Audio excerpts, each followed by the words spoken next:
Sunlight filtered through the thin curtains, casting intricate patterns on the floor of my kitchen. I slowly stirred sugar into my cup of tea, watching the crystals dissolve in the hot liquid. Today was my 80th birthday, a milestone that should have filled me with excitement, if not joy, then at least a sense of accomplishment.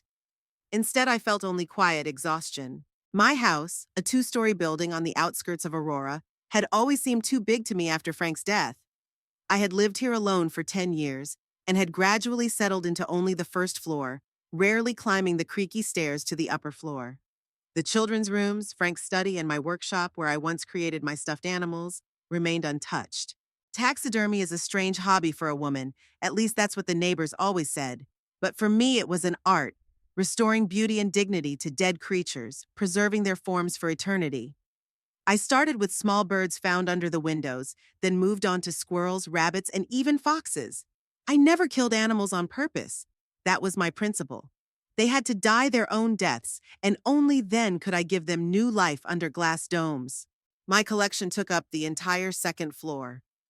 Frank didn't mind, although I sometimes caught him looking at me mockingly when he told his friends, "My Myra can make everything around her freeze in perfection." It was only years later that I realized he wasn't just referring to my work. The tea had grown cold, and I put my cup down. An old clock ticked on the wall, a wedding gift from Frank's parents. It was 6 in the morning. The day was just beginning, but I already knew how it would go. The children had promised to come for dinner. They hadn't made any specific plans, and I wasn't expecting much. Maybe a cake and the usual gifts, a shawl or another set of teacups that would gather dust on the shelf. Eldon, Tallulah, and Weston had been visiting me less and less in recent years, and our conversations had become increasingly strained. Eldon, my eldest, had always been like his father. The same sharp features, the same condescending manner of speaking. But while Frank's harsh exterior hid a soft heart, Eldon had simply become callous over the years. His job at the car dealership had made him calculating.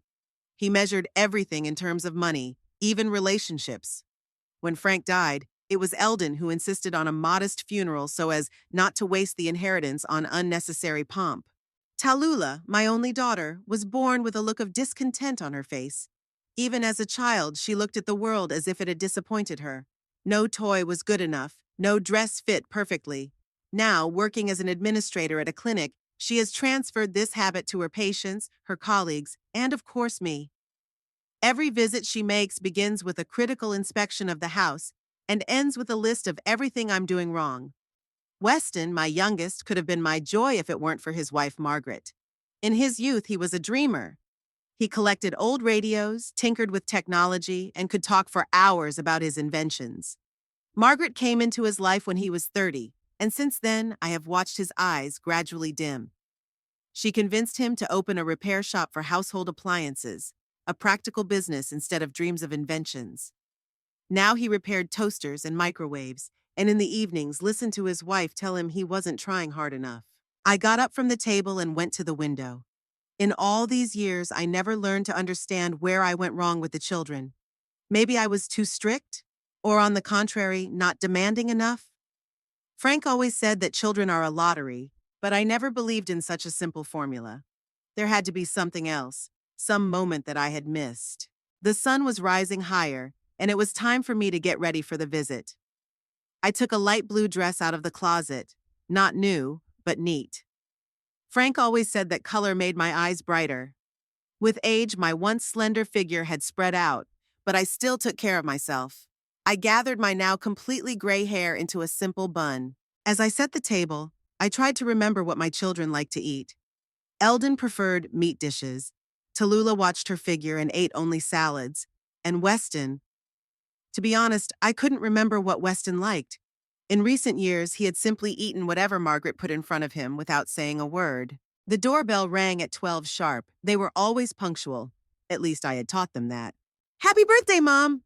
Tallulah came in first, handing me a bouquet of small chrysanthemums. "Thank you, dear," I said, accepting the flowers and noting that they looked like they had been bought at a gas station on the way. Eldon just nodded at me and went into the living room, immediately taking his favorite chair. Weston awkwardly hugged me, smelling of motor oil and cheap cologne. Margaret stayed in the car. She had a migraine, Weston explained, avoiding my gaze. We have a surprise for you, Mom, Eldon said when I brought the tea. A real 80th birthday present. Yes, Tallulah chimed in with unusual enthusiasm. We decided you needed to get away. Go somewhere. I looked at them suspiciously. In all these years, they had never once suggested a trip. Even when Frank was alive and we talked about going to the ocean, they found reasons why it was a bad idea. Where? I asked, sipping my tea. It's a surprise, Weston smiled, but you'll like it. It's very beautiful there. Something in their voices alarmed me. Eldon was too excited, Tallulah avoided my gaze, and Weston nervously fiddled with a button on his sleeve. Should I pack something? I asked. No, Tallulah replied quickly. It's just a day trip. We'll be back by evening. Eldon glanced at his watch. Actually, we have to get going. They're expecting us at 2. Who's expecting you? I was starting to get annoyed by their secrecy. You'll see, Eldon said, standing up to indicate that the conversation was over. Can we skip lunch? We'll grab something on the way. I didn't argue. Something told me they wouldn't tell me the truth, no matter how much I pressed them. Besides, maybe they really wanted to do something nice for me. Maybe I was just too suspicious after so many years of disappointment. We left the house and I locked the door carefully. Strangely, I couldn't shake the feeling that I was doing this for the last time. Eldon's car, a large black sedan with leather seats, smelled new and chemical.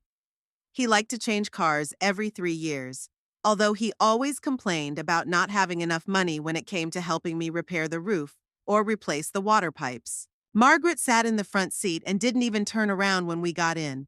Her dyed blonde hair was pulled back into a tight ponytail, revealing her sharp features. She never called me Mom or even by my name. I was always just she or your mother when she spoke to Weston. We left Aurora and the landscape outside the window changed from urban to suburban. Neighborhoods gave way to fields and scattered farms. Eldon turned on the radio and the car filled with the sounds of some kind of modern music. Just noise to me. Where are we going? I asked again when we had been driving for about 40 minutes. To a very nice place, replied Tallulah, who was sitting next to me. There's a garden with a pond, and the staff are very attentive. Staff? I asked. Is it a hotel?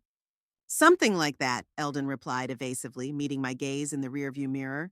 You'll like it, Mom. They'll take good care of you there. I said nothing, but inside I felt a growing sense of unease.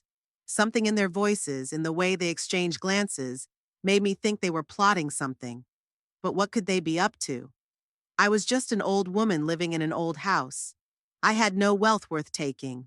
The car turned onto a narrow road lined with tall poplar trees. In the distance, I could see a bright 3-story building surrounded by a well-kept park. At the entrance was a sign that read Sunny Valley. What is this place? My voice trembled as Eldon stopped the car in the parking lot in front of the main entrance. It's a health center, Tallulah said, avoiding my gaze.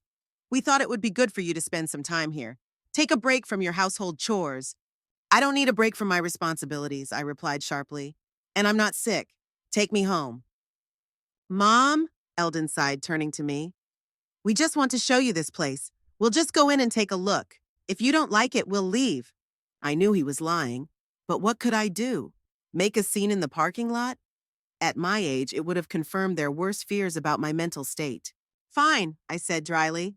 Let's take a look at your health center. We got out of the car. Margaret stayed seated, not saying a word. Weston glanced at her uncertainly, but followed us inside. Inside, the building resembled a cross between a hospital and an expensive hotel. Light-colored walls, soft chairs in the lobby, an aquarium with tropical fish.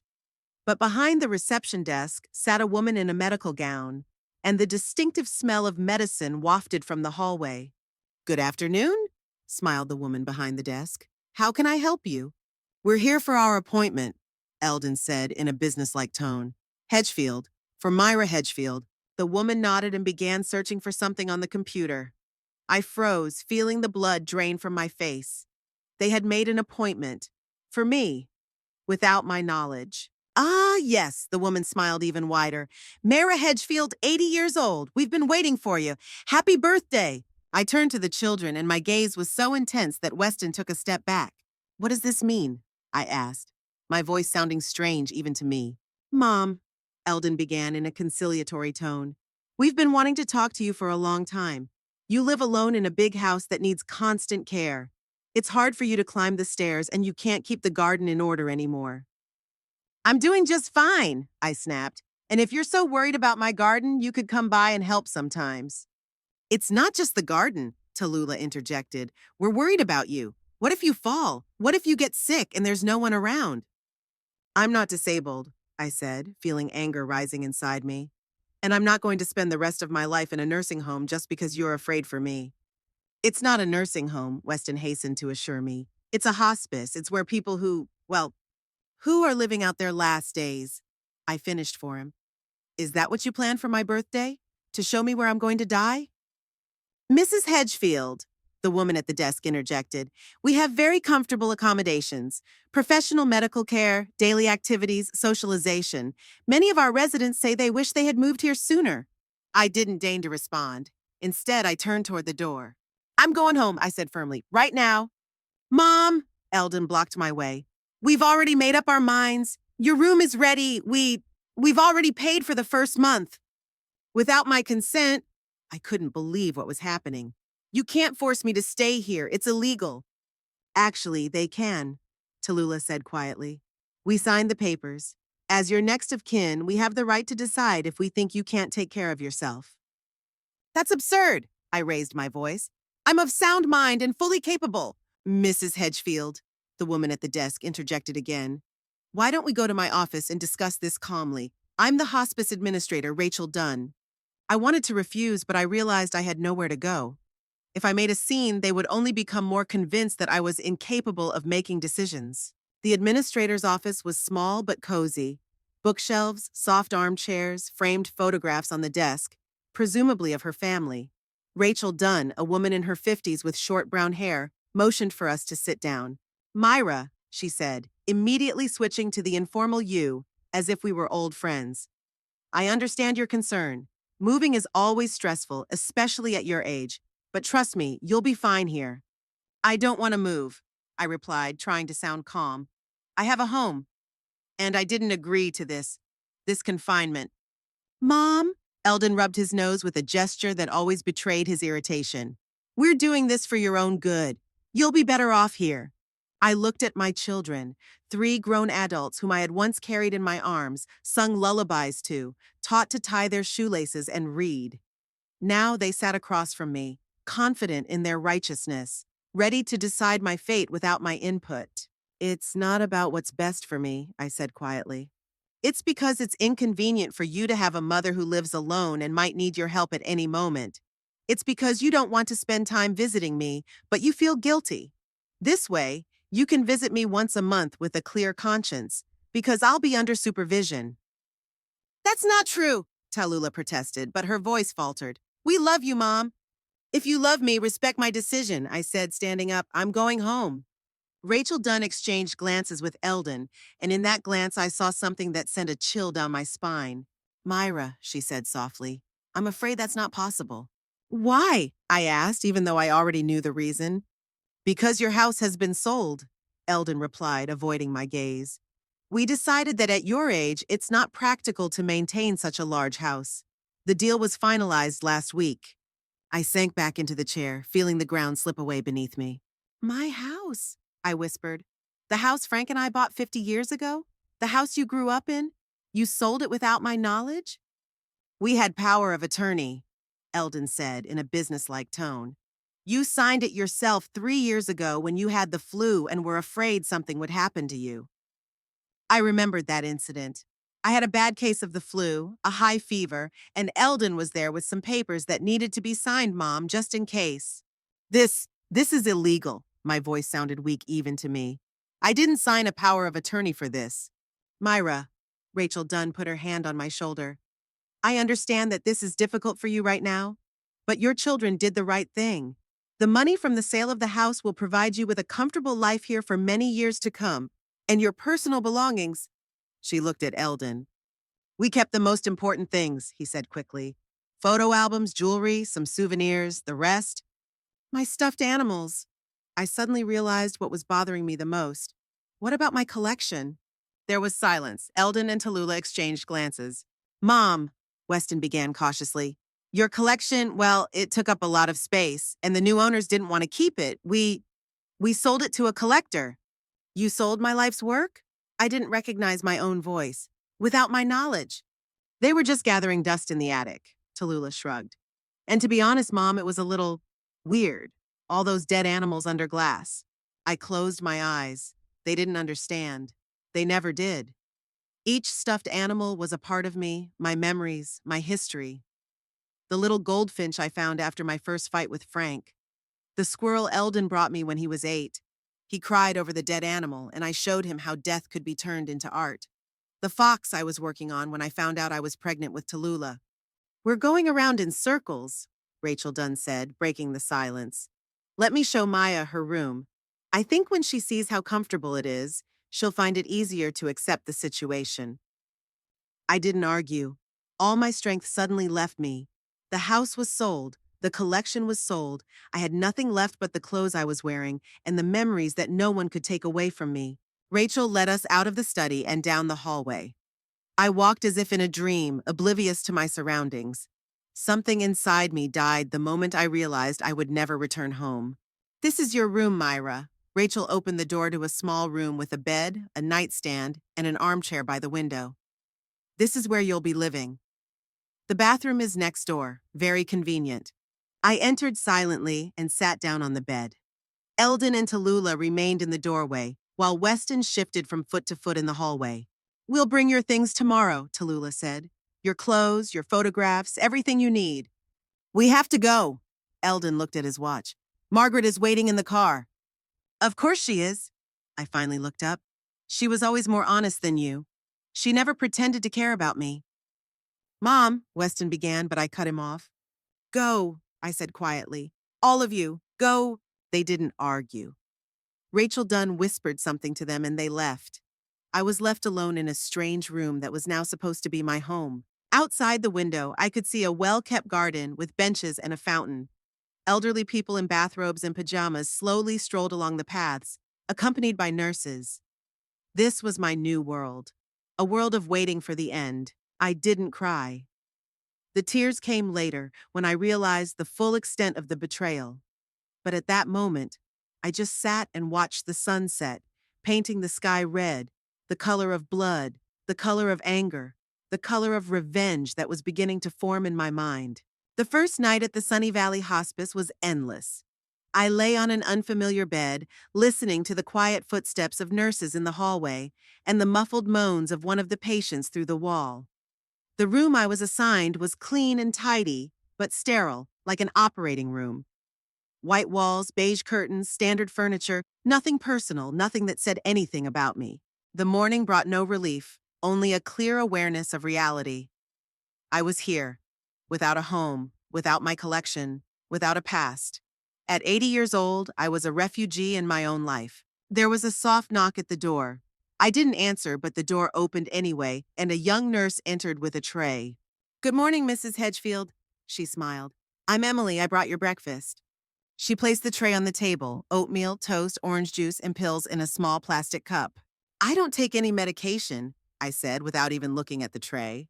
Oh, those are just vitamins and calcium, Emily replied cheerfully. All our residents get them. Residents. As if we had chosen to live here, as if this were a resort, not the last stop before the cemetery. I'm not hungry, I said, turning away toward the window. Mrs. Hedgefield, Emily's voice became more serious. I understand that this is difficult for you, but you have to eat. And please take your vitamins. I have to. I turned to her. Who do I have to? My children who abandoned me here? You who get paid to look after me? Or maybe to society which considers elderly people a burden? Emily turned pale. Probably they didn't teach them how to answer such questions at medical school. I'm sorry, she muttered. I'll leave your breakfast here. You can eat when you want. When she left, I forced myself to get up and go to the tray. Not because I was hungry, but because I knew I had to keep my strength up. If I was going to change my situation, I had to stay sane and keep my memory sharp. The oatmeal was tasteless, like all food in places like this. I ate half and put the plate aside.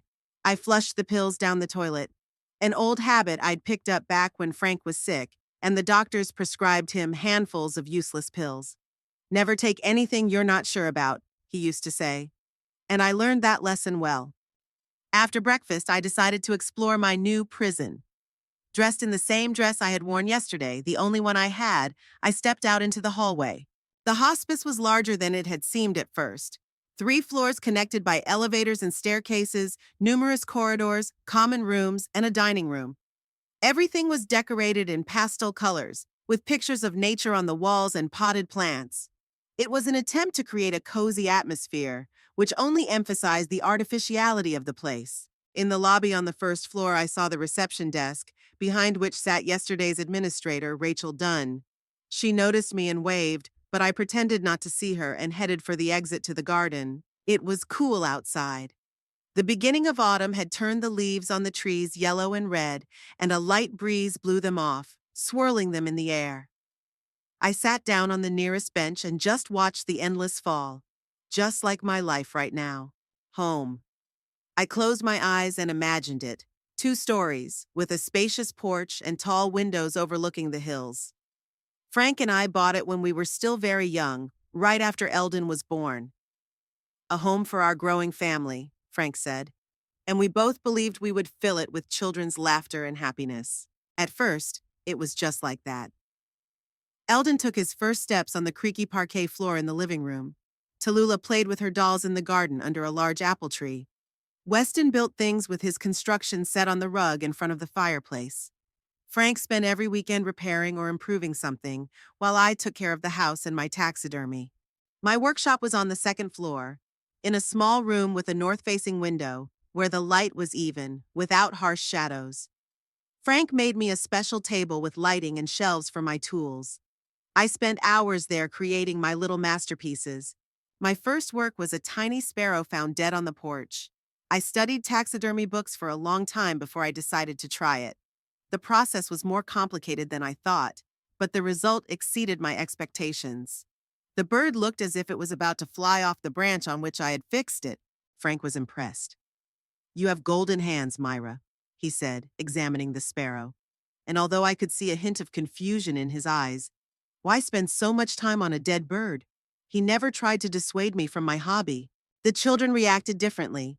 Eldon was afraid of my stuffed animals, especially the fox with its teeth bared. Tallulah treated them with contempt, as she did everything that fell outside her understanding of normal. Only Weston showed interest, asking questions about the process and sometimes even helping me with simple tasks. Over time, my collection grew. From small birds and rodents, I moved on to larger animals, foxes, hares, even a badger that Frank found hid on the road. Each stuffed animal had its own story, its own place in my life. And now it was all gone, for a pittance if I knew my children. They never understood the value of something that didn't have a price tag on it. "It's a beautiful day, isn't it?" The voice brought me out of my reverie. An elderly woman sat down next to me on the bench, leaning on a cane with a silver knob. She was thin, almost frail, with short gray hair and bright blue eyes that seemed to see right through you. "If you consider a day when you've been deprived of everything you love to be beautiful, then yes," I replied more sharply than I intended. The woman wasn't offended. On the contrary, she nodded understandingly. "New here," she said. Not as a question, but as a statement. "I'm Uni Page. I've been living here for 2 years." "Myra Hedgefield," I introduced myself, seeing no point in being rude. "I've been living here for a day." "And how do you like it?"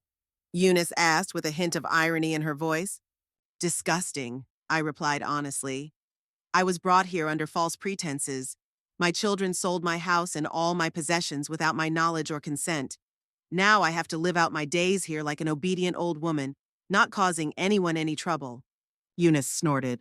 "I know the story. My nephew put me here. My only relative, by the way. He said he couldn't take care of me because he had a family and a job, and my house was just right for his growing family." There was no bitterness in her voice, just a calm statement of fact, as if she were talking about the weather. "And you just accepted it?" I asked incredulously. "What choice did I have?" Eunice shrugged. "At my age, you can't start life from scratch. And besides, it's not so bad here if you know all the loopholes." "Loopholes?" "Of course." Uni lowered her voice. Do you think I've been sitting inside these four walls for 2 years? I regularly get out into the city. I go to the movies, cafes, sometimes even exhibitions. But how? I was intrigued. Aren't we locked up here? Technically, no, Uni smiled. It's not a prison. They just don't recommend going out unaccompanied. But if you know the shift schedule and have a little cash for a taxi, she winked at me, and I felt a spark of hope flare up inside me for the first time in 24 hours. We're neighbors, by the way, added Uni. Your room is across from mine. I saw them bring you in yesterday. So you heard our conversation, I said, not asking, but stating. The walls are thin here. Uni didn't deny it. And I learned to listen a long time ago. I used to be a librarian, 40 years behind the book counter. That doesn't go unnoticed. And what did you hear? I asked, not sure I wanted to know the answer. That your children committed what lawyers call fraud, Uni replied calmly. They misused a power of attorney. That's grounds for a lawsuit. I blinked, surprised by her knowledge. Are you familiar with legal matters? I'm familiar with books, Eunice smiled. And there were quite a few legal ones among them. When my nephew decided to lock me up here, I studied all possible defenses. Unfortunately, in my case, everything was done flawlessly. But in yours, there may be some loopholes. She stood up, leaning on her cane. Come on, I'll show you where they serve decent coffee. They brew some kind of swill in the dining room, but there's a real coffee machine in the staff lounge. Nurse Emily sometimes lets me use it. I followed Eunice, feeling a strange sense of relief at having found, if not an ally, then at least a confidant who understood my situation. I spent the day getting to know the hospice. Eunice showed me all the nooks and crannies, told me about the daily routine, and about the staff, who was strict and who turned a blind eye to minor violations of the rules. I learned that among the residents were a former math professor, a retired military man, an artist who had lost her sight, and several people with various stages of dementia who were quietly living out their days in a special ward. In the evening, when I returned to my room, I found a suitcase and several boxes. On the bedside table was a note from Tallulah. Mom, they brought your things. I hope everything you need is here. Call me if you need anything, Tallulah. She didn't leave a phone number. I opened the suitcase. It contained clothes, practical, plain, mostly knitwear and cotton. There were no dresses or blouses that I liked to wear at home. In the boxes, I found several books, photo albums, old letters tied with ribbon, and a jewelry box. Nothing valuable, just costume jewelry and a couple of silver brooches. My stuffed animals were gone, of course. Not a single one, not even the smallest. It was as if that part of my life had been erased, wiped out of history. I sat down on the bed holding the photo album in my hands. I opened it to a random page, a family picnic by the lake, Frank grilling meat, little Eldon with a fishing rod, Tallulah in a straw hat building a sandcastle. Weston wasn't there yet. The picture was taken before he was born. We looked happy. Was it real or just a mask for the photo? I couldn't remember anymore. Too many years had passed. There was a knock at the door, and Eunice came in with 2 cups of tea.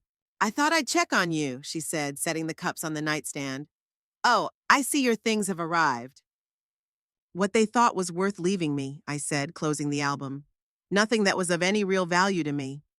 Your collection of stuffed animals? Asked Uni, sitting down in the armchair by the window. I nodded, surprised that she remembered that detail from the conversation she had overheard. I spent my whole life creating it, I said quietly.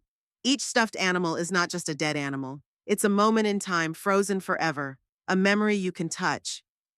Tell me about them, Eunice asked, taking a sip of tea.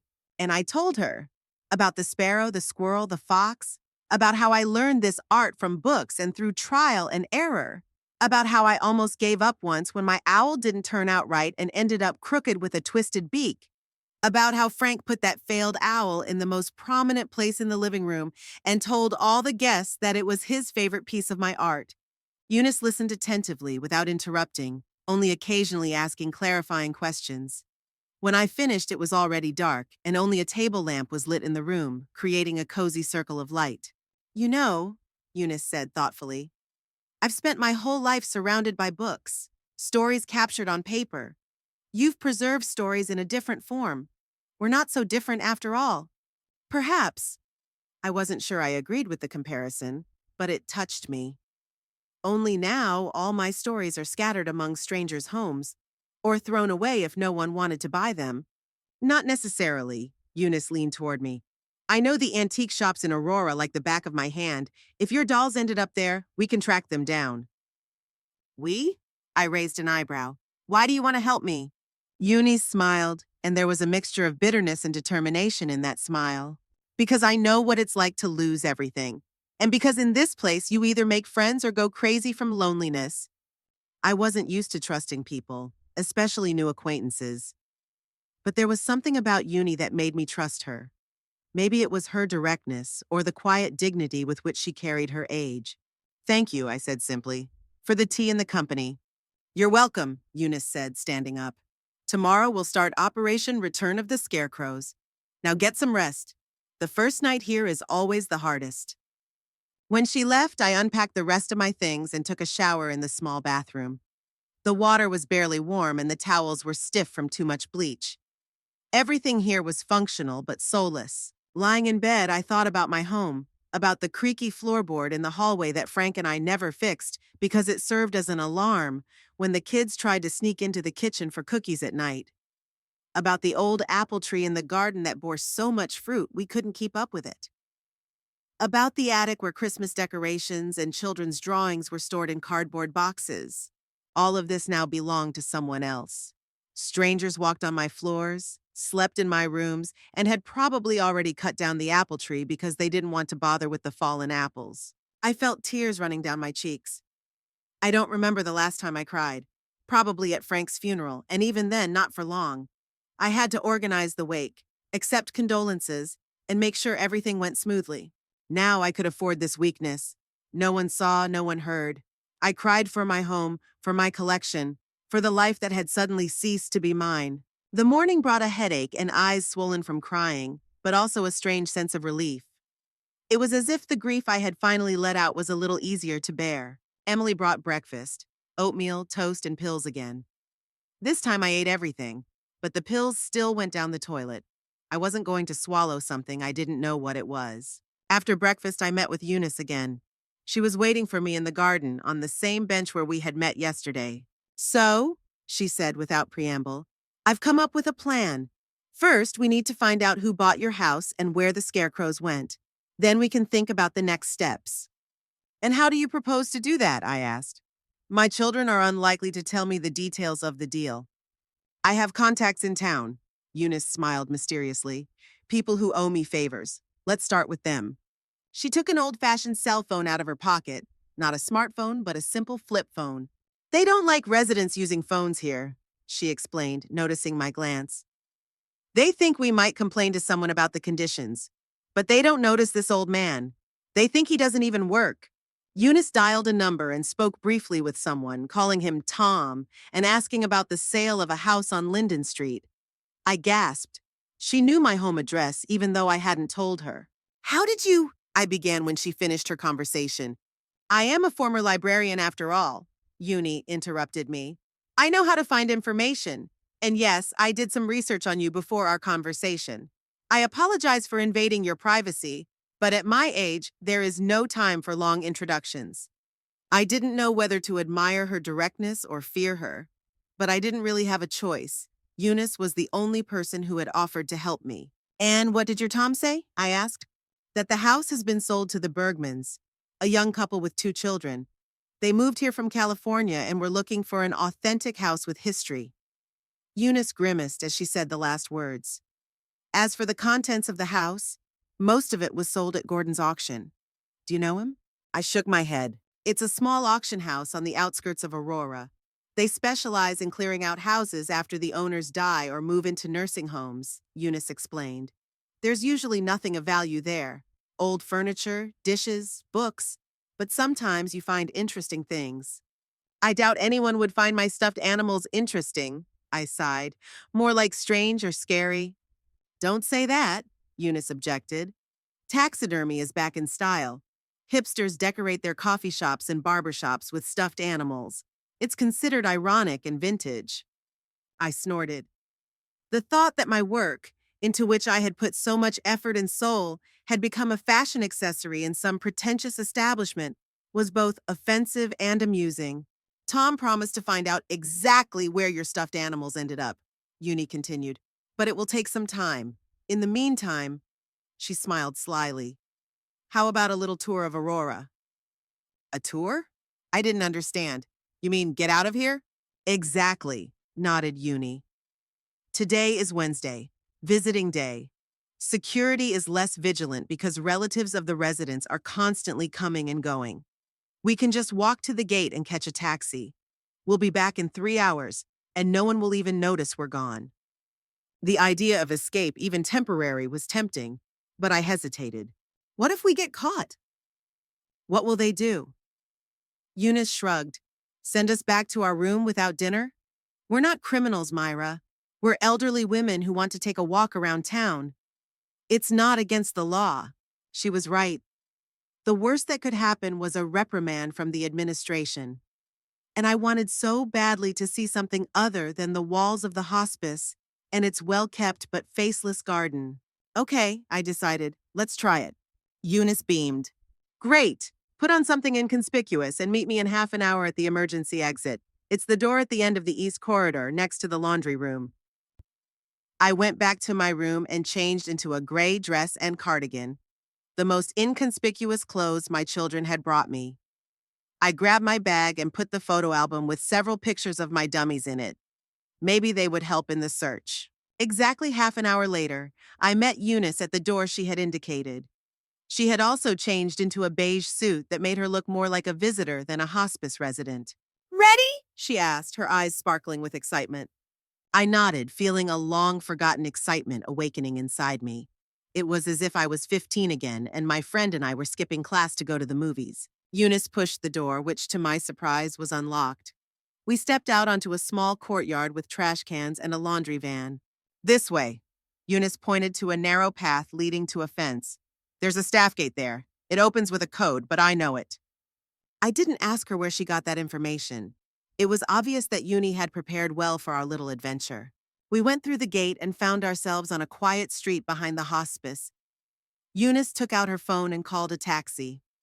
10 minutes later, we were driving to downtown Aurora, and I looked out the window at the houses and trees flying by, feeling a strange mixture of freedom and sadness.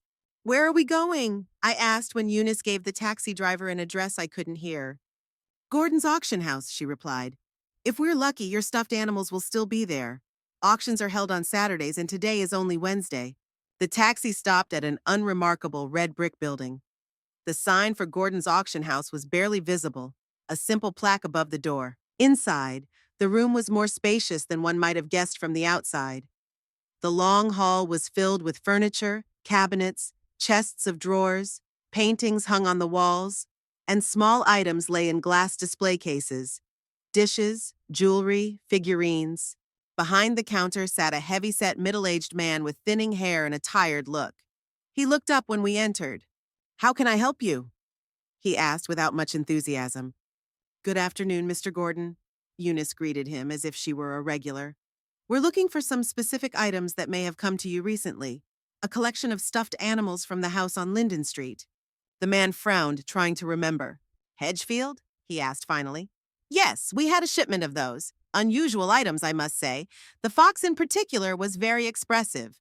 My heart began to beat faster. He remembered my fox, my pride and joy, my best work. "Where are they now?" I asked, moving closer. "Have they been sold?" "Are you related?" Gordon asked, looking me over appraisingly. "I am the artist," I replied firmly, "and their rightful owner. They were sold without my consent." Gordon visibly tensed. "Listen, I don't deal in stolen goods. I had a legal contract with your son." "Eldon Hedgefield?" I clarified. "Yes," Gordon nodded. "He provided all the necessary documents, a power of attorney to dispose of the property." "A power of attorney that he abused," Eunice interjected. "Mrs. Hedgefield did not give her consent to sell her collection. This could be the subject of a lawsuit." I looked at her in surprise. Eunice spoke with the confidence of a real lawyer. Gordon was also visibly nervous. "Listen, I'm just doing my job," he said. "If you have any complaints, take them up with your son. All I can do is tell you where your stuffed animals went, if that helps." "That would be very kind of you," smiled Uni. Gordon rummaged through his computer and frowned. Strange, but your collection wasn't sold at auction. It was taken by a private buyer before the bidding started. He paid a good price. Who? I asked, feeling my hope fade. If the stuffed animals had been bought by a collector from another city or even another country, I would never find them. I can't disclose client information, Gordon shook his head. Confidentiality and all that. Eunice leaned over the counter toward him. Mr. Gordon, she said quietly but clearly, you sold items obtained through fraud. If Mrs. Hedgefield goes to the police, you'll have some explaining to do. I'm sure you don't want that. Gordon grimaced. All right, he relented. The scarecrows were bought by Patrick Moore. The owner of the Forest Corner is a bar on Pine Street. It opened recently and is decorated in a hunting style. I felt the color drain from my face. My work, my beloved creations were now hanging in some bar, surrounded by smoke and drunken conversation. Thank you, Mr. Gordon, said Uni, taking my arm. You've been very helpful. We stepped outside and I took a deep breath, trying to calm down. A bar, I repeated. My scarecrows are in a bar. At least we know where they are, Uni said. That's progress. Now we can try to get them back. With what money? I smiled bitterly. I have nothing. My children emptied my accounts to pay for hospice care. You don't have anything right now, agreed Uni. But that doesn't mean it will always be that way. We just need to find a way. She called a taxi again, and we drove to the address she had given me. I wanted to at least see the place where my work was now. The Forest Corner turned out to be a pretentious establishment with a wooden facade styled to look like a hunter's lodge. Through the large windows, I could see the interior. Dark wood, leather couches, stuffed deer heads on the walls. And there, right above the bar, hung my fox, snarling with cunning eyes made of glass beads. I stopped, unable to look away. The fox was intact, well cared for, even illuminated by a special spotlight. But it wasn't in its place. Not in my house, not under my protection. They look well cared for, Uni remarked, peering through the window. At least they haven't been thrown out. Yes, I agreed, though it was little comfort, but they shouldn't be here. We didn't go inside. I wasn't ready for that, and we didn't have any money for drinks. Instead, we went to a small cafe nearby where Uni treated me to tea and cake. Don't despair, she said as we sat down at a table. Now we have information. We know where your effigies are and who bought them. That's the first step. What for? I asked wearily. What can we do? I have no money, no legal rights, not even freedom of movement. I live in a hospice at the mercy of my children who have betrayed me. You have me, Eunice replied simply. And believe me, I'm not as helpless as I seem. Over the course of my life, I've accumulated not only book knowledge, but also, let's say, connections. I looked at her incredulously, but there was such confidence in her eyes that I couldn't help but believe her. And what do you suggest? For starters, we need a lawyer, said Uni, stirring her tea. Someone who specializes in fraud and breach of trust cases. I have someone in mind, but his services aren't free. So we need money, I sighed, which I don't have. Money can be found, Eunice said thoughtfully, looking out the window. Your husband, Frank, right? Did he leave any savings, insurance, maybe stocks or bonds? I shook my head. Everything he had, the kids took. Frank wasn't rich. He was a mechanic. We lived modestly. Said Uni, not looking convinced. Men can be secretive about money, especially those who've been through hard times. They like to have a nest egg for a rainy day. I wanted to argue that I knew Frank like the back of my hand, that we had no secrets from each other. But something stopped me, a vague, barely discernible memory. Frank sitting at the kitchen table late at night, filling out some papers. This is for your future, Myra, he said then, in case something happens to me. I always thought he meant his life insurance, which the children cashed in immediately after his death. But what if there was something else? Maybe you're right, I said slowly. But how can we find out? Let's start with the banks, said Eunice. If Frank had a separate account, he must have received statements. They could have been sent to the post office instead of home. Or by email, I sighed. But I don't know his password or even his address. That's a problem, agreed Uni. But not an insurmountable one. We can contact the banks directly. As his widow, you have a right to information about his accounts. Without any documents? I spread my hands. I don't even have my passport with me. You can get a new passport, Eunice was determined. Let's solve problems as they arise. Right now, we need to get back to the hospice before they notice we're gone. We got back in the taxi and drove back. I was silent the whole way, trying to remember any other details that might point to Frank's hidden savings. But my memory failed me. Too many years had passed. Too much water had flowed under the bridge. When we returned to the hospice, we slipped unnoticed through the same gate and went to our rooms, agreeing to meet for dinner. I lay down on the bed, feeling a strange mixture of despair and hope. On the one hand, I saw my stuffed animals. They existed. They were intact. They could be returned. On the other hand, the road to that point was long and unclear, and I had less and less strength left. There was a knock at the door, and Nurse Emily entered with a tray. "There you are, Mrs. Hedgefield," she said with a slight reproach. "You weren't at dinner. We were worried." "I was resting," I lied.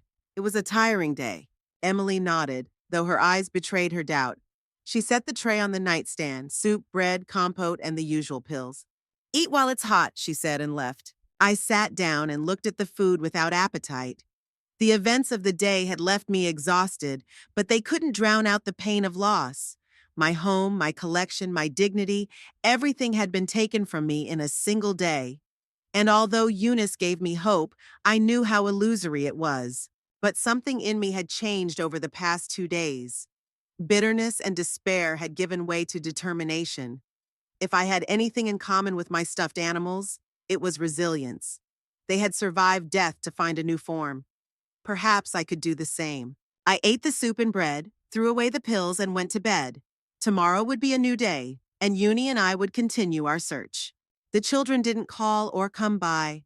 I didn't know whether to be glad or sad. On the one hand, I wasn't ready to see them after their betrayal.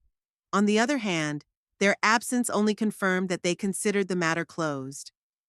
They had put their old mother in a hospice, sold the house, divided the money, and were free.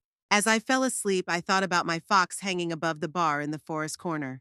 She looked at the visitors with her glass eyes, silent but perhaps remembering everything for me.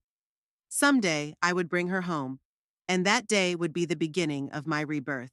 The month in the hospice flew by unnoticed, filled with monotonous days and sleepless nights. I got used to the routine, up at 7, breakfast at 8, endless entertainment activities that were more like a kindergarten for the elderly. Bingo on Tuesdays, movies on Thursdays, crafts on Wednesdays. I categorically refused to go to the latter, despite the persistent invitations of the leisure organizer, a young woman with an eternally enthusiastic expression on her face. "Mrs. Hedgefield, you work so well with your hands. Your stuffed animals are real works of art," she chirped, peeking into my room. "I'm sure you could teach the others to knit or embroider." Of course, she didn't understand that making stuffed animals required completely different skills than knitting scarves, but I didn't bother to explain. I just shook my head silently and returned to the book I was holding in my hands, not reading. The only bright spot in this new life was Uni. We spent most of the day together, walking in the garden, eating lunch at the same table, sometimes even making new escapes into the city, carefully planning them so we wouldn't get caught. One day we visited the Forest Corner, a bar where my stuffed animals now lived. I gathered my courage and went inside, introducing myself to the owner, Patrick Moore, as a professional interested in his collection. Moore turned out to be a friendly man in his 40s with a neat beard and intelligent eyes. He proudly showed me his acquisitions, unaware that I was their creator. "This fox is a real work of art," he said, pointing to my favorite stuffed animal. "Look at the expression on its face, the position of its paws.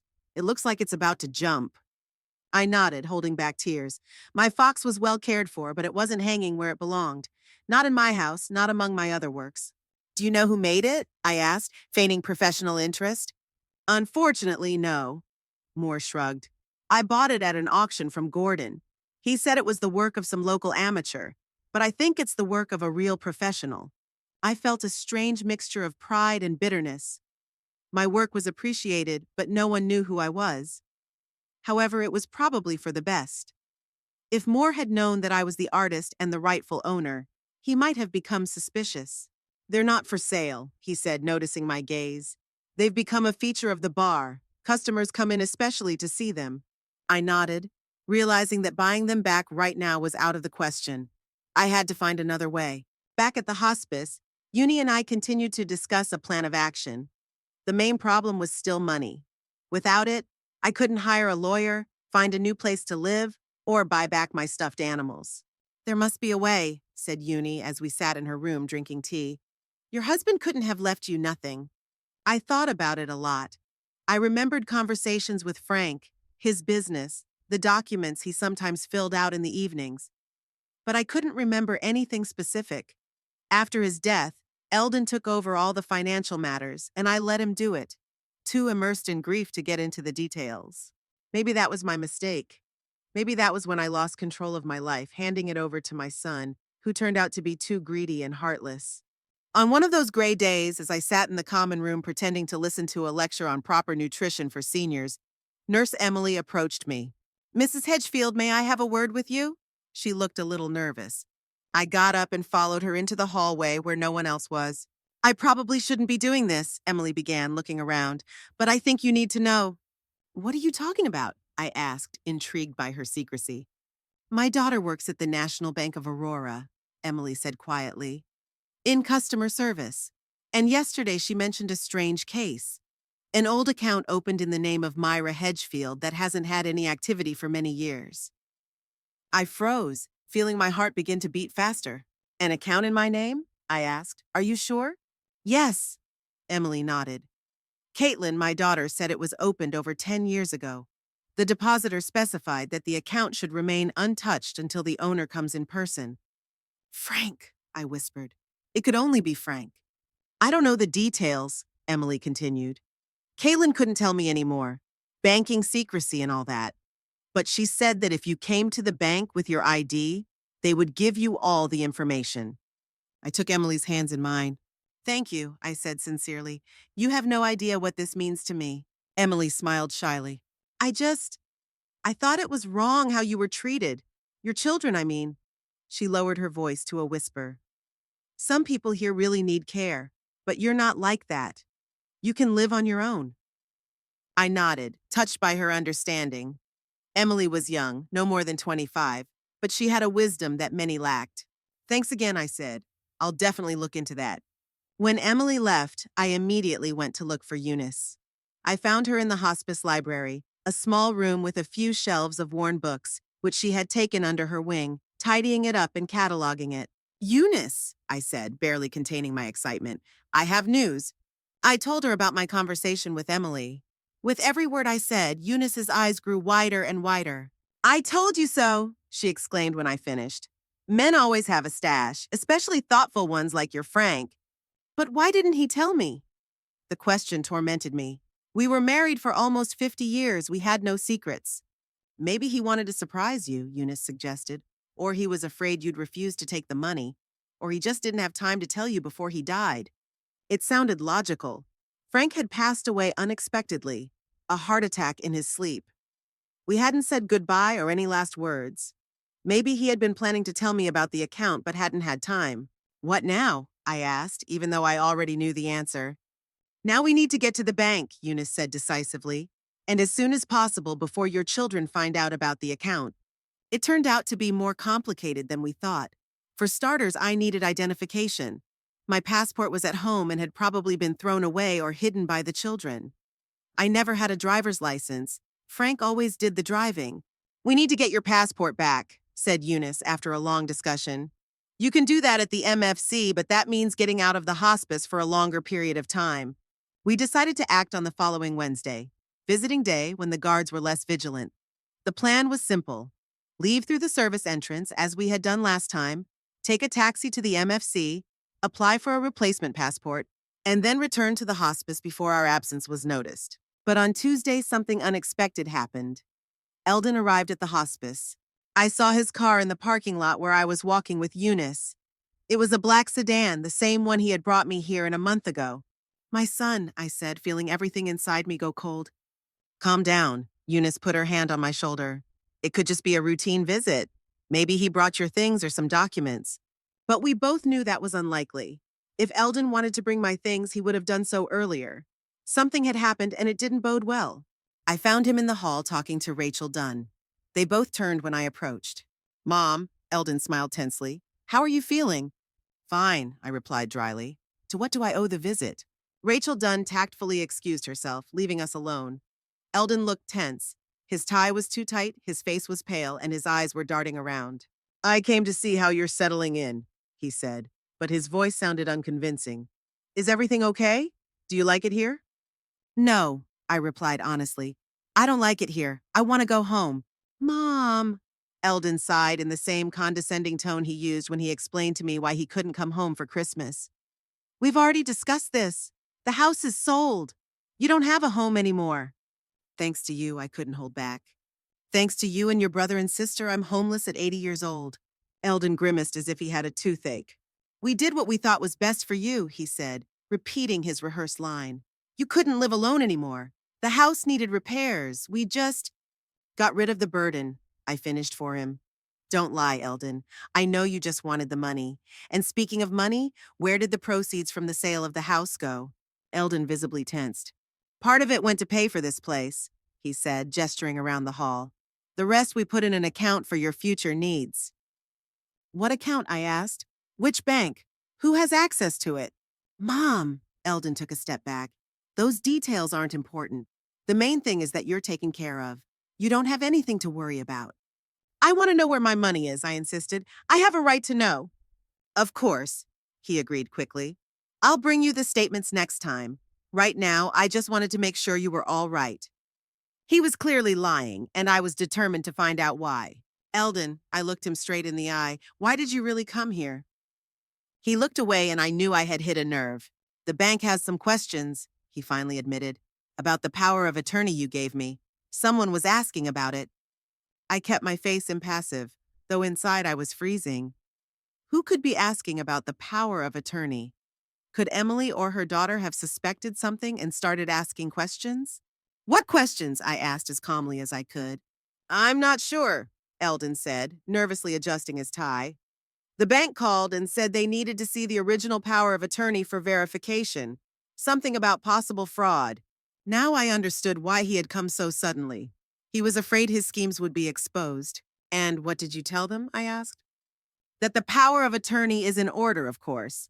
He tried to smile, but it came out crooked. But I need you to confirm it if they contact you. So that was it. He had come to make sure I wouldn't turn him in, that I would cover up his crime. Eldon, I folded my arms across my chest. I never gave you power of attorney to sell the house. You know that, and I know that. His face contorted with rage. Don't play games with me, Mom, he hissed. You signed the power of attorney 3 years ago. Yes, maybe you didn't read the fine print, but your signature is there, and if you try to deny it now, the only result will be a long and expensive court case that will drain your finances. You forged my signature, I said quietly but firmly, and we both know it. Eldon turned even paler, if that was possible. Careful with the accusations, Mom. His voice trembled. That's a serious allegation. It's not just an allegation, I took a step toward him. It's a fact, and if the bank has it examined, they'll confirm it. We stood face to face, mother and son, bound by blood but divided by betrayal. I saw the fear in his eyes, and it gave me strength. What do you want? He finally asked.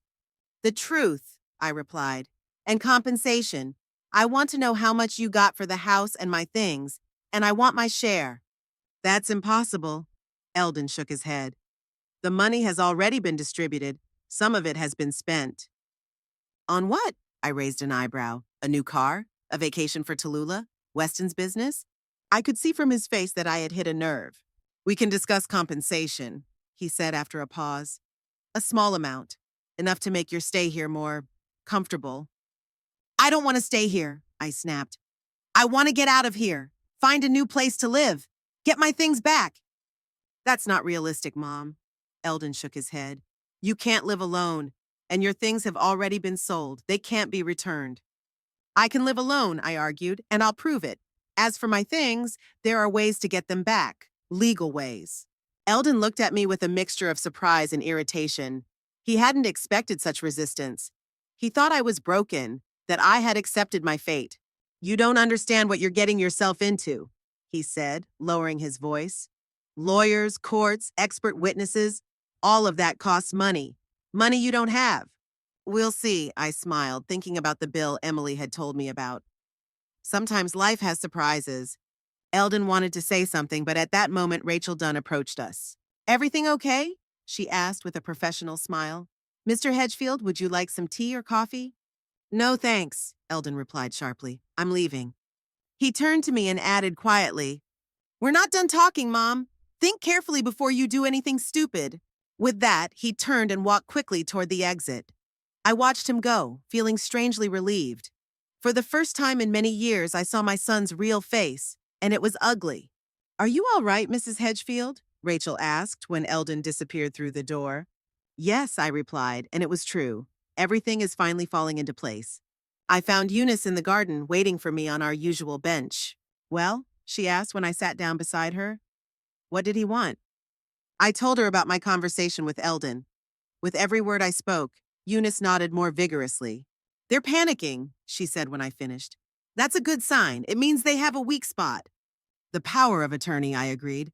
Eldon is clearly afraid of a signature check. We need to act quickly, Eunice tapped her cane on the ground. We're going to the bank tomorrow. But how? I still don't have any documents. I've been thinking about that. Eunice leaned toward me. Emily's daughter, Caitlin, can help. If she confirms your identity at the bank, they might give us the account information without a passport. It was a risky plan, but we had no other options. We agreed with Emily that she would contact her daughter and arrange a meeting for the next day. The night was restless. I tossed and turned, imagining Eldon calling Tallulah and Weston, the three of them plotting how to stop me. Maybe they already knew about Frank's account and were trying to get to him. Maybe that was why Eldon was so eager to make sure I kept quiet. In the morning, Emily brought good news. Caitlin will be waiting for you at the bank at noon, she said, placing a tray with breakfast on the nightstand. She spoke to the manager, and he agreed to see you without your passport if she confirms your identity. I nodded gratefully, feeling a surge of hope. Maybe luck was finally on my side. At 11, Eunice and I slipped out of the hospice unnoticed through the service exit we already knew. A taxi took us to the National Bank of Aurora, an imposing glass and concrete building in the city center. Inside, we were greeted by Caitlin, a young woman who looked just like Emily, with the same kind eyes and nervous smile. Mrs. Hedgefield, she said, approaching us. I'm Caitlin. My mother told me about your situation. I shook her hand, feeling grateful. Thank you for agreeing to help. It's the least I can do, Caitlin replied. Come on, the manager's waiting for us. She led us into a separate office, where we were greeted by a middle-aged man in a formal suit. Mrs. Hedgefield, he stood up to shake my hand. I'm Benjamin Foster, customer service manager. Caitlin told me about your situation. I'd like to get some information about the account opened in my name, I said, deciding not to waste time with pleasantries. Of course, Foster nodded. Normally we require identification, but given the circumstances and the fact that Caitlin can confirm your identity, we'll make an exception. He turned to his computer and began typing. Yes, here it is, Foster said after a minute. The account was opened in the name of Myra Hedgefield 10 years ago. The depositor is Frank Hedgefield. It's a special account. Access is restricted to the account holder, which is you. How much is in the account? I asked, holding my breath. Foster looked at the screen and gave me a figure that made me grab the edge of the table. It was much more than I had expected. Not a fortune, of course, but enough to buy a small apartment, hire a lawyer, and start a new life. How? I couldn't find the words. Where did this money come from? According to the records, it was Mr. Hedgefield's personal savings, Foster explained, plus insurance and small investments he made over the years. The interest accumulated, and the amount gradually grew. I sat there stunned. My Frank had been secretly saving money for me all these years. He knew he might go first and wanted to ensure my independence. What do I need to do to access the account? I asked, finally finding my voice. You'll need to provide identification, Foster said, a passport or driver's license, and sign a few documents. I don't have any documents with me, I explained the situation with the hospice and the children. Foster frowned. That complicates things, he admitted. But it doesn't make it impossible. You can get a new passport. And if you're worried that your children will try to access the account, we can put additional safeguards in place. What kind of safeguards? Asked Eunice, joining the conversation for the first time. We can freeze the account until all the necessary documents are provided, Foster explained. That way, no one but Mrs. Hedgefield will be able to touch it. Please do that, I asked. And also, I need legal assistance. Can you recommend a lawyer? Foster thought for a moment. Given the specifics of your case, I would recommend Laura King. She specializes in power of attorney fraud and elder abuse cases. He wrote her name and phone number on a piece of paper and handed it to me. Thank you, I said, folding the piece of paper and putting it in my bag. You've been very helpful. I'll do everything in my power to protect your interests, Mrs. Hedgefield, Foster assured me. One more thing, he added. Your son, Eldon Hedgefield, did come here with a power of attorney from you. He wanted information about all your accounts, including this one. But our rules are strict. Accounts with special conditions cannot be disclosed to third parties, even with a power of attorney, unless the account number is specifically mentioned in it. I felt a chill run down my spine. So Eldon did know about the money after all. Or he suspected it, and he was trying to get his hands on it. When was that? I asked. Last week, Foster replied. I spoke to him personally and explained that I couldn't provide the information. He was unhappy. I could imagine. Eldon never took no for an answer. There's something else, Foster continued, lowering his voice. I'm no expert, but the power of attorney your son presented seemed questionable to me. The signature didn't look quite right. That's why I asked for the original to check. I nodded, not surprised but grateful for his observation. Thank you for sharing that, I said. This is important information for my lawyer. We ended the meeting, agreeing that I would return with my ID as soon as possible. Foster promised to freeze the account and keep me informed of any attempts to access it. As we left the bank, Eunice and I hugged each other right there on the street, unable to hide our joy. Frank was a smart man, Eunice said with a smile. He took care of you even after he died. Yes, I said, feeling tears welling up in my eyes. He always said that children should build their own lives and not rely on inheritance. Now I understand what he meant.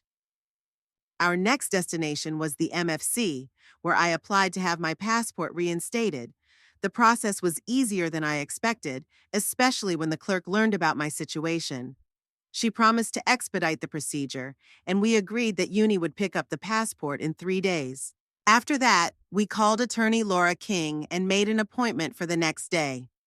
She agreed to meet us at a cafe near the hospice so that we wouldn't have to risk another long absence. Back at the hospice, we tried to act normal, even though I was bursting with joy and hope inside. I had a chance to regain control of my life, and I wasn't going to let it slip away.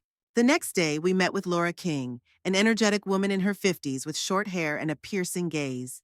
She listened carefully to my story, taking notes in a notebook. Mrs. Hedgefield, she said when I finished.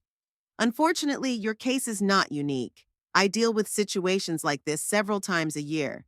Children abuse their parents' trust, use forged powers of attorney, and dispose of property without consent. Is there anything I can do? I asked. Absolutely, Laura nodded confidently. First, we can contest the sale of the house on the basis of a forged power of attorney. This will require a signature analysis. Second, we can file a claim for damages, the value of the house and the property sold. Third, we can file a report with the police for fraud. I don't want my children to go to prison, I said, although part of me thought they deserved to be punished. I just want justice. I understand, Laura nodded. In that case, we'll focus on the civil suit. But you need to understand that this will be a difficult process. Your children will probably hire their own lawyers. There will be many unpleasant moments, possibly public ones. I'm ready, I said firmly. They betrayed me. They took away my home and the collection I spent my whole life building. They put me in a hospice against my will. I won't let them get away with it. Laura smiled, and I saw approval in her eyes. All right, she said. Then let's start by getting you out of the hospice. To do that, we'll need a medical report stating that you are competent and able to live on your own. That could be a problem, Eunice interjected. The hospice doctor is unlikely to go against the administration. I have an independent expert, Laura said. Dr. Ramirez specializes in these kinds of assessments. He can come to the hospice as your visitor and conduct the necessary tests. We agreed on a date for the doctor's visit and discussed other details of the upcoming process. Laura warned that it could take several months, but I was willing to wait. The main thing was that the process had been set in motion. One last thing, Laura said before leaving. You need to be prepared for your children to take action. They may try to limit your contact with the outside world, take away your phone, or forbid visitors. Be careful and stay in touch with Eunice. I nodded, understanding the risks, but there was no turning back. I had already lost everything I could lose. Now all I could do was fight. Back at the hospice, Eunice and I devised a plan for the next few days. She would retrieve my passport from the MFC and take it to the bank so that I could access my account. Then we planned to find a small apartment to rent where I could move after receiving my medical report. Everything went according to plan until the next morning when Rachel Dunn called me into her office. Mrs. Hedgefield, she smiled, but her eyes remained cold. I received a call from your son. He is concerned that you are leaving the hospice unaccompanied. I kept my expression impassive. I don't know what you're talking about, I said calmly. I haven't left the premises. We have witnesses, Rachel shook her head. Several staff members saw you leaving through the service entrance. This is a violation of the rules, Mrs. Hedgefield, and potentially dangerous for you. I am in perfect health, I objected, and I have the right to freedom of movement. I'm afraid not. Rachel opened the folder in front of her. According to the documents signed by your children, you require constant supervision due to early-stage dementia. What? I felt the blood drain from my face. That's a lie! I don't have dementia! There's a medical report. Rachel pointed to a piece of paper in the folder, signed by Dr. Morris. According to him, you suffer from periodic memory lapses and disorientation. I was so shocked I couldn't speak. Eldon had not only forged the power of attorney, but also the medical report. Or, more likely, he had paid a doctor to make up a diagnosis that didn't exist. That's fake, I finally said. I've never met Dr. Morris, and I don't have any problems with my memory or orientation. Mrs. Hedgefield? Rachel sighed. Denial is part of the illness. We just want to help you and keep you safe. Let me have an independent examination, I demanded, by a doctor of my choosing. Of course, Rachel agreed easily, but until we get the results, we have to restrict your movements, for your own safety. It was a blow. Eldon had acted quickly and harshly. He realized that I had found out about the bill and decided to lock me up here forever using a fake diagnosis. You have no right to keep me here against my will, I said, standing up. It's illegal. Mrs. Hedgefield, Rachel's voice became stern, I advise you to calm down. Aggressive behavior only confirms the diagnosis and could lead to additional measures. I realized she meant sedatives. If I resisted, they would simply drug me, and then I really wouldn't be able to defend myself. Okay, I said, forcing myself to speak calmly. I understand. Can I go back to my room? Rachel nodded, clearly pleased with my compliance. Of course, get some rest. Lunch will be brought to you there. I left her office, feeling anger boiling inside me, but I couldn't allow myself to show it, not now when I was sure to be under close observation. In the hallway, I ran into Eunice. She could tell by the look on my face that something was wrong. Myra? She asked quietly. What happened? Not here, I whispered. Come to my room in an hour and be careful. Back in my room, I sat down on the bed and took a deep breath, trying to calm down. Eldon wasn't just trying to stop me. He wanted to destroy me, erase my identity, turn me into a spineless old woman who would quietly live out her days in a hospice while he controlled my money. But he had miscalculated. He didn't know about my friendship with Eunice, about Emily and her daughter's support, about my contacts with lawyer Laura King. I had allies, and I wasn't going to give up. An hour later, Eunice showed up. She walked into the room with a book in her hands, as if she had just dropped by to exchange literature. What happened? She asked, sitting down on the edge of the bed. I told her about my conversation with Rachel and the fake diagnosis. Your son is moving fast, Eunice remarked. He's clearly scared, but that's good. Scared people make mistakes. What mistakes? I asked. He locked me in here with a fake dementia diagnosis. If I resist, they'll drug me. How do I get out? We need to contact Laura, Eunice said decisively. She needs to speed up the process with an independent medical examination, and we need to make sure your passport is safe.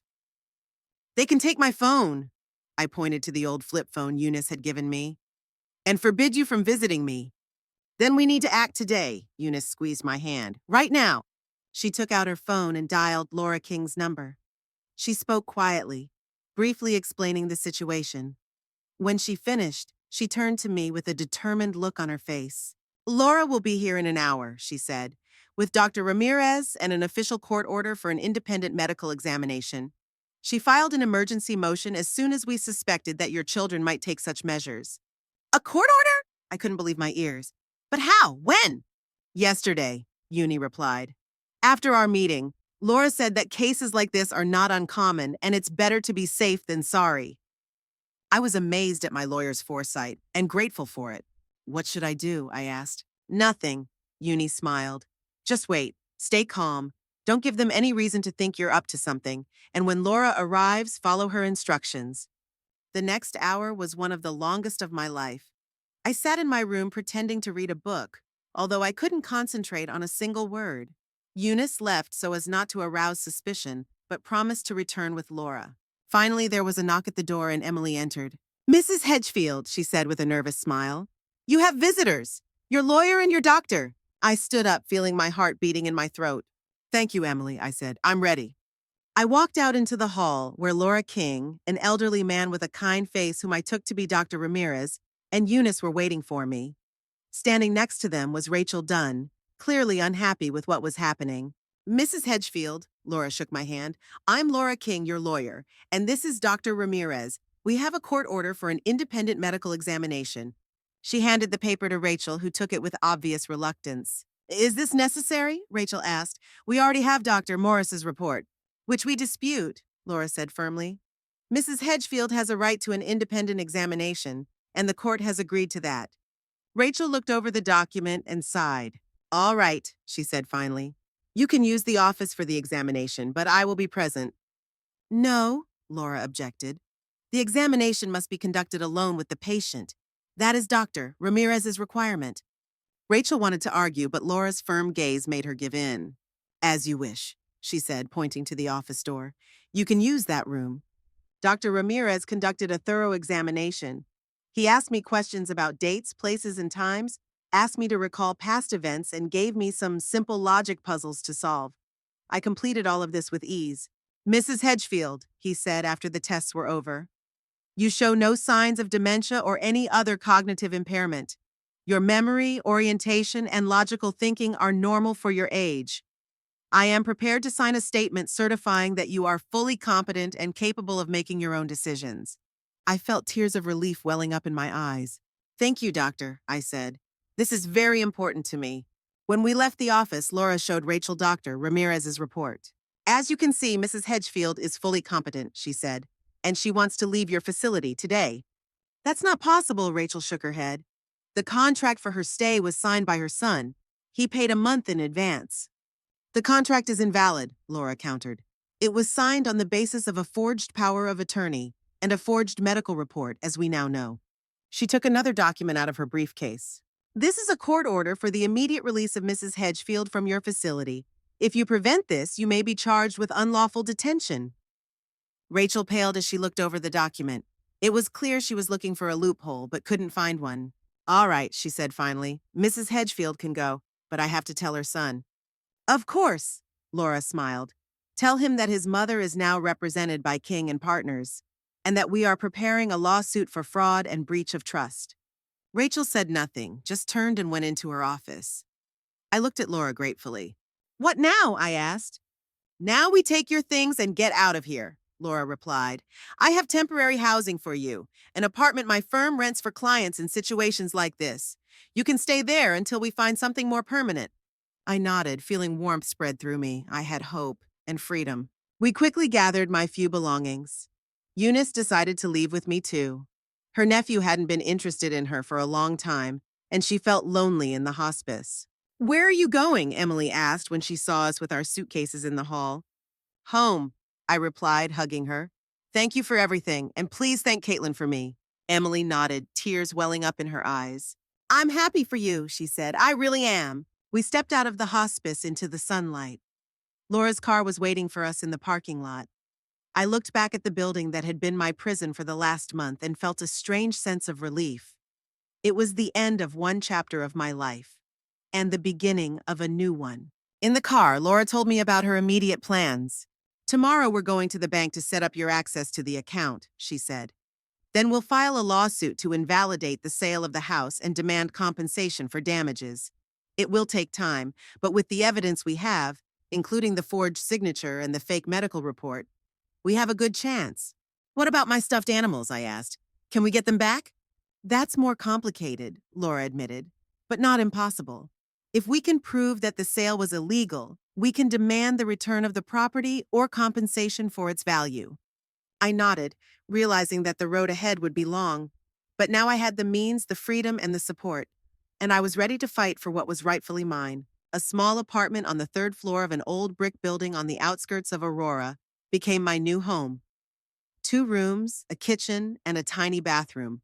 Not what I was used to after 50 years of living in a spacious house with a garden, but now it seemed like a palace after a month in a hospice. Eunice helped me get settled. Together we chose furniture, simple and functional within our means, but comfortable enough for 2 elderly women. Eunice rented the apartment below and often came up for tea. The money Frank left me gave me freedom. Not luxury, but independence, and that was the most important thing. I could pay the rent, buy groceries, hire a lawyer, and I could start looking for my collection of stuffed animals. Patrick Moore, the owner of the Forest Corner, didn't want to sell my fox and the other animals that had become the bar's mascot. But every week I would come in, sit at the bar, order tea, and look at my work. Eventually, he became uncomfortable. "Mrs. Hedgefield," he said one evening, sitting down next to me, "I've noticed you're here a lot." "I like the atmosphere," I replied, without taking my eyes off the fox. "And the company." Moore followed my gaze and sighed. "These stuffed animals mean a lot to you, don't they?" I nodded, seeing no point in hiding it. "I made them," I confessed. "Each one is a part of my life, my memories." Moore was silent, clearly surprised. "I didn't know," he said finally. "Gordon said they were from some kind of inheritance." "My inheritance," I clarified, "the one that was stolen from me." I briefly told him my story, not to elicit pity, but so he would understand why these stuffed animals were so important to me. "I'd like to buy them back," I concluded, "at a fair price." Moore thought about it. "They've become part of the brand," he said. "People come to see them." "I understand," I nodded, "but they mean more to me than just decoration." We agreed on a price for the fox, my favorite stuffed animal. It was more expensive than I had expected, but I didn't haggle. Some things are worth whatever it takes. The next day, I came to pick it up. Moore carefully took the fox off the wall, wrapped it in a cloth, and handed it to me. "You know," he said, walking me to the door, "I think you could make some new stuffed animals. For the bar, custom made. I'd pay good money for them." I smiled, feeling appreciated for my art for the first time in a long time. "Maybe," I replied, "when I return the rest." The fox took pride of place in my new living room. I put it on a chest of drawers that I bought especially for my collection. Gradually, one by one, I got my work back. Some I had to buy back from Moore. Others I found in antique shops and private collectors through newspaper and online ads that Gordon had placed. Each return was a small victory, a step toward restoring what had been lost. I knew I would never be able to get my house back. It had already been officially sold, and the new owners were not to blame for my children's machinations. But my scarecrows, my creations, were coming back to me. I tried not to think about the children. Laura King was handling my fraud case, and the process was moving slowly but surely. The expert report confirmed that the signature on the power of attorney had been forged. Dr. Ramirez's tests proved that I had no dementia. Dr. Morris, who had made the false diagnosis, admitted under pressure that he had never seen me and had signed the documents at Eldon's request in exchange for payment. All these facts were in favor of my lawsuit. But the court had not yet reached a decision, and my children did not seem willing to give up.